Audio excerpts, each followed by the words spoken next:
सबसे पहले अपना परिचय। मेरा नाम नीरज कुमार सिंह है जी। और मैं वर्तमान ग्राम प्रधान अमरपुर हूँ, Machra block, district Meerut, UP. तो जिस तरह से विकास कार्य की बात करें तो गांव में अभी तक क्या विकास कार्य किए हैं इस 5 साल में? 5 साल का 2.5 साल हो गए। हाँ जी जी, तो हाँ 2.5 साल हो गए। 2.5 साल में हमने जो कोरोना के दौरान, हम उस टाइम पे लगभग कोरोना अंतिम चरण में था जब प्रधान बने थे, तो सबसे पहले तो चुनौती थी कि एकदम अस्पताल की कंडीशन ठीक करना सबसे बड़ी चुनौती थी। जी तो 6 महीने तक तो हमने फिर उसकी पूरी कायाकल्प करा। अपने हमारे यहाँ पीएचसी है, प्राथमिक स्वास्थ्य केंद्र, और उसके बाद स्कूल का मामला फिर आया। स्कूल में विकलांग टॉयलेट बनवाए और इसके अलावा वहाँ फर्श वगैरह फ्लोर बनवाए बच्चों के लिए। और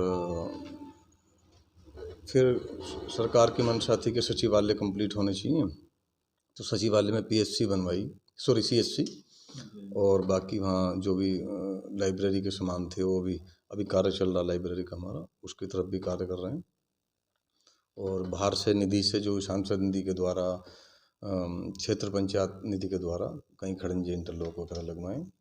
और जो सरकार की एक योजना है टंकी की, सबसे पहले हमारे यहाँ ये जो थर्ड चरण में, जो सेकंड चरण में जो टंकी लगी है पूरे ब्लॉक में, सबसे पहले अमरपुर के अंदर पिछले 6 महीने से सुचारू रूप से चल रही है। और बाकी अमन चैन की व्यवस्था और शिक्षा की तरफ हमारा विशेष ध्यान है, वो परमानेंट चलता रहता है। अच्छा, गांव में स्कूल किस तरह के हैं यहाँ पर? स्कूल हमारे यहाँ प्राइमरी स्कूल है, जी। कंपोजिट विद्यालय है, तो दोनों बड़े सही तरह से। एक और चीज़ है, जब हमने पहली बार प्रधान बने तो गांव के बच्चों का जो खाने का था मिड डे मील द्वारा, हमें उस पर डाउट था कि शायद सही सरकार की नीति के द्वारा इन्हें नहीं मिल, जो नियम कानून है उनके द्वारा नहीं मिल रहा। तो हमने 3 महीने तक अपने आप बनवाया खाना। तो उसमें उनके जो मानक हैं उन्हें पूरा करने की कोशिश करेगी, बल्कि उससे भी बेहतर हमने खाना खिलवाया। तो पर्याप्त हो गया कि वो जितना सरकार उसके लिए फंड करती है, बच्चे को पूरा पोषक खाना मिल सकता है। तो फिर हमने उनके जिम्मेदारी खुद प्रिंसिपल की दी और उस पर पूरा ध्यान लगाए हुए हैं। अच्छे से खाना मिल रहा है बच्चों को, सही समय से स्कूल खुलता है, स्वच्छता का पूरा ध्यान रखा जाता है। अच्छा, सही तरीके से कार्य कर रहा है स्कूल। कितने बच्चे हैं लगभग? हमारे यहाँ लगभग 450 बच्चे हैं। अच्छा।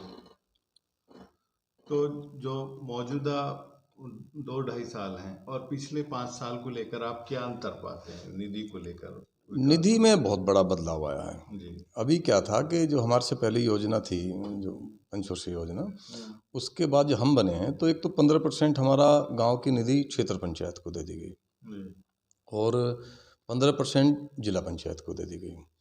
18% जीएसटी हमारे पे लगा दी गई। सार्वजनिक शौचालय के मेंटेनेंस 6,000 रुपये हर महीने ग्राम पंचायत पर लगा दिया गया। सहायक का 6,000 रुपये महीना ग्राम पंचायत पर लगा दिया गया। खुद मानदेय 5,000 प्रधान का, लगभग ये 7 से 8 लाख रुपए का मेंटेनेंस एक साल का, सॉरी 10 लाख का 5 साल में, बल्कि ज़्यादा बैठेगा शायद। तो ये ग्राम पंचायत पे ओवरलोड आ गया। उसके अलावा जितने पंचायत के कार्य हैं, चाहे वो सचिवालय में हो रहे हैं, वो भी ग्राम निधि द्वारा कराए जा रहे हैं। तो कोई धन ऐसा शेष बचता ही नहीं कि हम किसी की खास ज़रूरतें, लाइट, खड़ंजे, नाली या कोई सफाई का अभियान अलग से चला सकें। तो वो बस मिलजुल कर आपस में कर लेते हैं, कोशिश करते हैं कि बेहतर परफॉर्मेंस कम संसाधनों में दी जाए। इसके अलावा कोई विकल्प नहीं है। सरकार को इस पर थोड़ी गौर करनी चाहिए। छोटी ग्राम पंचायतें बहुत परेशानी में, सुनवाई कोई है नहीं। अच्छा, जीएसटी को लेकर मैं सवाल कर रहा था कि जिस तरह से सरकार इन कार्यों पर भी जीएसटी लगा रही है, जो कि विकास के कार्य हैं, तो आपको नहीं लगता कि इस पर जीएसटी नहीं लगनी चाहिए? नहीं, लेबर पे जीएसटी नहीं है। जो अगर हम कोई भी कार्य कराते हैं गांव में, खड़ंजा लगाते हैं, तो जो उसकी लेबर चार्ज है उस पर जीएसटी नहीं है। जो ईंट है उस पर चार्ज है जीएसटी का, रेत पे जीएसटी का चार्ज है। और इसकी वजह से एक समस्या और भी आई है कि कई ऐसे उन्होंने, सरकार ने इस तरह के नॉर्म्स बना दिए हैं कि एक प्रधान अपने तरीके से किसी काम को कराता था, तो लेबर का अलग करके उसका पेमेंट अलग से लेना, और उसमें कहीं ना कहीं प्रधानों की भी पुराने टाइम में गलती रही है, जो सरकार ने इस तरह की बाउंडेशन करा है। अभी क्या है कि हम बिना टेंडर डाले आप काम नहीं कर सकते हैं।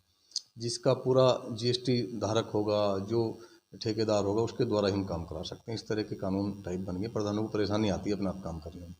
तो वो फिर क्या करते हैं कि वो अपने जो बिल बनाते हैं जेई द्वारा या किसी के भी द्वारा, उसमें कहीं ना कहीं वो प्रधानों को पता नहीं लग पाता, सारे उस पर ही पूरा जीएसटी ले लेते हैं। अब इतना प्रधान नहीं कर पाता कि कहाँ कहाँ से जीएसटी किस चीज़ पे ली किस पे नहीं ली, तो गलत इस्तेमाल हो रहा है उस चीज़ का। तो शायद ग्राम पंचायत के काम पे जीएसटी ना हो तो ज़्यादा बेहतर है, तो एक घूसखोरी रुक जाएगी उसमें। उसके नाम पे हज़ारों चीज़ के भाई जीएसटी, अब लेबर का मान ले 3 लाख पोस्ट बैठी उसमें भी जीएसटी लगा दी उन्होंने। अब प्रधान सब पढ़े लिखे नहीं हो सकते हैं, सबको सब जानकारी नहीं हो सकती है। तो ये सहायक की निधि भी जो उन्हें अलग से देनी चाहिए, सहायक का जो पैसा है सर, एक्स्ट्रा कोई गांव में बिल्डिंग बन रही है तो वो उस बजट से बाहर होनी चाहिए, या फिर छोटी ग्राम पंचायतों को अलग से कुछ एड देनी चाहिए।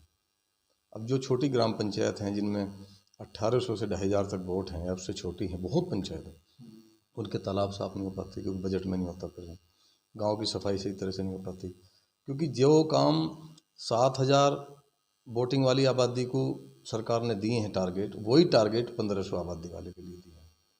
तो वो 1500 वाले की जो उसकी जो निधि आती है उसके खाते में 8 से 10 लाख रुपए आती है। अब वो हर साल का 8 से 10 लाख का खर्चा पहले से दिए हुए हैं। तो प्रधान एक केवल बैठ के पब्लिक को समझाने के अलावा कुछ नहीं कर पा रहा है छोटी ग्राम पंचायतों का। हम जैसे मेहनत करके उन्हें समझा बुझा पा रहे हैं कि सरकार के सामने कोई प्रॉब्लम हो सकती है, बजट ऊपर कम हो, कहीं ना कहीं हमारे बारे में सही सोच रहे हैं, आप चिंता मत करो, लालच पे ध्यान मत रखो, खड़ंजा गंदा रहने दो, सफाई अपना आप करने की कोशिश करो। इस तरह से कर करके सही प्रधान, समझदार प्रधान अपनी गांव में कंट्रोल करेगा। अच्छा, तो बहुत सारी दिक्कतों का सामना है। बिल्कुल। तो इसको लेकर आगे क्या? कई बार हमारे संगठन ने मुख्यमंत्री लेवल पे बात करी हैं, पहुंचाए हैं, पर कभी हो सकता है कि वहाँ कोई ज़्यादा बिजी शेड्यूल है, उनका ध्यान नहीं हो पा रहा है, कोई सरकार की परेशानी हो सकती है। भाई जैसे गांव की हमारी परेशानी को नहीं समझते तो हम भी शायद सरकार ना समझती हो ऐसा नहीं दोष रख रहे, कि हम सोच रहे हैं कि शायद वो कहीं ना कहीं कुछ सोच रहे होंगे, ऐसा तो नहीं है कि उनके दिमाग में नहीं है। तो विश्वास है, उम्मीद है कुछ होगा, हल इसका भी निकलेगा जरूर। जैसा देश वैसा देश। क्या ऐसा लगता है कि इलेक्शन के करीब आते आते कुछ होगा? वो तो है ही, इलेक्शन के करीब आकर उम्मीद ये है कि सरकार शायद कुछ बहुत चीज़ ऐसी हैं, जैसे पेंशन है, एक बड़ा मुद्दा है। गांव में लगभग 400 से 500 लोग इस तरह के रहते हैं पहले से ही, जिनके पास कोई ज़मीन जायदाद नहीं होती, वो अपने टाइम में मजदूरी करते हैं, ताकत के दौर में अपना गुजारा करते हैं, अपने बच्चों को गुजारा करते हैं, और 60-62 साल में जाकर उनका शरीर में दम नहीं रह पाता। और वो पटवारी या लेखपाल लोग उसे फिजिकली सर्वे करते नहीं हैं, वो बनाते ही नहीं किसी की 46,000 से कम, तो इसलिए उनकी पेंशन नहीं बनती है और वो बहुत परेशानी से दौर से गुजर रहे हैं लोग। तो सरकार को इस तरफ ध्यान देना चाहिए। अच्छा, और अन्य क्या मुद्दे हैं? जिस तरह से प्रधानमंत्री आवास की योजना थी वो बिल्कुल बंद है, बिल्कुल बिल्कुल ठंडे बस्ते में पड़ी है। तो उसका भी लगता है कि इलेक्शन करीब आता है, उसका नहीं लगता, उसका अभी कुछ नहीं लग रहा। मकान का कोई बिल्कुल नहीं, कोई अभी वो भी मंजूर, उम्मीद भी नहीं है। उम्मीद भी नहीं। तो ये योजना जो पहले से चल रही थी, होना तो चाहिए इसके लिए? नहीं होना चाहिए, इसमें थोड़ा सा सुधार कर दें कि उसके मानक बना दें, उसको अच्छी तरह से रिफाइन करके उस काम को कर लें तो ज़्यादा बढ़िया। चाहिए तो सही, ज़रूरत तो है।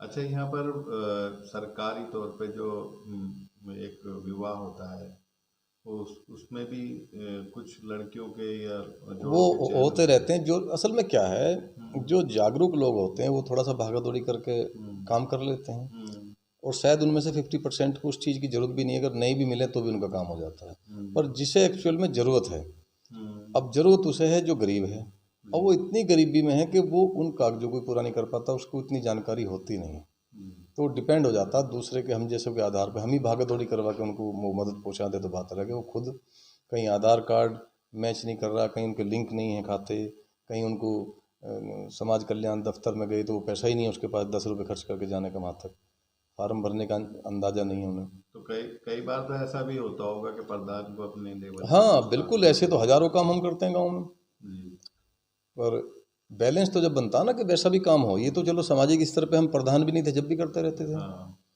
भाई जो जिस तरह की कोई पीड़ादायक स्थिति है उसमें मदद कर देते थे अपने स्तर से, जो भी हमारी क्षमता है। तो उसमें भी थोड़ा सा रिलीफ देना चाहिए सरकार को कि इस तरह की जो योजनाएं हैं उन्हें थोड़ा सुलभ बनाना चाहिए। अच्छा, अब ये जो योजनाएं हैं, इनको लेकर कोई और भी दिक्कतें हैं जो आपके सामने लेकर? नहीं, दिक्कत वही है, कोई भी चीज़ है, मान लिया राशन कार्ड है, अब कोई एक आम आदमी राशन कार्ड बनवाना चाहता है तो अगर शॉर्टकट से जा रहा तो बन रहा है, सरकार के प्रोसेस से जा रहा तो बन ही नहीं पा रहा हो। तो इन चीज़ों में थोड़ा सा सुधार करना चाहिए, सभी लोग मिलकर काम करें। सरकार कोई एक मुहूर्त तो है नहीं कि वो करेगी, हम ही तुम सब लोग सरकार में, हम ही तुम सब लोग इस काम को, गलत काम को कर रहे हैं। अच्छा, आयुष्मान कार्ड कितने यहाँ पर बने? आयुष्मान कार्ड भी बहुत कम लेवल पे बनाए जा रहे हैं, बनने चाहिए, ये बड़ी अति आवश्यक चीज़ है। सड़कें बनना बहुत अच्छी है, ट्रेन चलना बहुत अच्छी बात है, तरक्की देश कर रहा बहुत बढ़िया है बीजेपी गवर्नमेंट में, इसमें कोई शक नहीं है। पर आयुष्मान कार्ड पे इससे थोड़ा ज़्यादा फोकस बने तो ज़्यादा बेहतर है। इतने मान लिया हज़ारों करोड़ों लोग अगर 10 साल में बीमारी से, पैसे की कमी से मरते हैं और सड़कें बनती हैं, तो बेहतर है कि सड़क ना बने, वो बचें, पहले सड़क बाद में बन सकती है। अच्छा, राशन व्यवस्था कैसी है यहाँ पर? सही है, बिल्कुल ठीक चल रहा है हमारे यहाँ। सही चल रहा है, कोई दिक्कत नहीं? बस आयुष्मान को लेकर आयुष्मान थोड़ा तेज बनाने चाहिए, जल्दी करके बनाने चाहिए, इसकी वजह से बहुत लोग पीड़ित हैं, बहुत ज़्यादा। अच्छा, नहीं कुछ जो सरकार से कुछ ऐसा कहना चाहें जो लोगों को ज़रूरतें हैं यहाँ पर? बस सरकार से यही है कि ग्राम पंचायतों को थोड़ा सा सुदृढ़ बनाने की जैसे उनकी मंशा थी, अब वो हो नहीं पा रहा उस तरह से। जो पंचायत जिस तरह की है उसको उसी तरह के कार्य दिए जाएं। अब हर पंचायत से, पूरे यूपी में हर पंचायत से बराबर डिमांड सरकार की है कि ये काम आपको करने, टारगेट दे रखे हैं। फंड है, जबकि फंड एक पंचायत का 8 लाख, एक का 50 लाख, एक का 1 करोड़ है, तो वो दिक्कत बनती है उस चीज़ से। थोड़ा सा इन्हें फंड इन्हें बढ़ाना चाहिए। भाई क्षेत्र पंचायत को दिया, ठीक है, क्षेत्र पंचायत अपना काम भी कर रही है, जिला पंचायत भी अपना काम कर रही है, पर ग्राम पंचायत को ज़्यादा बढ़िया मजबूताई दें तो उससे ज़्यादा विकास देश का जल्दी हो पाएगा। क्योंकि जो आदमी गांव में प्रधान है वो ज़्यादा, उनके द्वारा, उनके मुकाबले वो ज़्यादा समझ पाता है कि गांव में ज़रूरत किस चीज़ की ज़्यादा है। तो मेरे ख्याल से ग्राम पंचायतों को ज़्यादा मजबूत करना चाहिए, तो जब जाके थोड़ा सा विकास तेज स्पीड पर आएगा।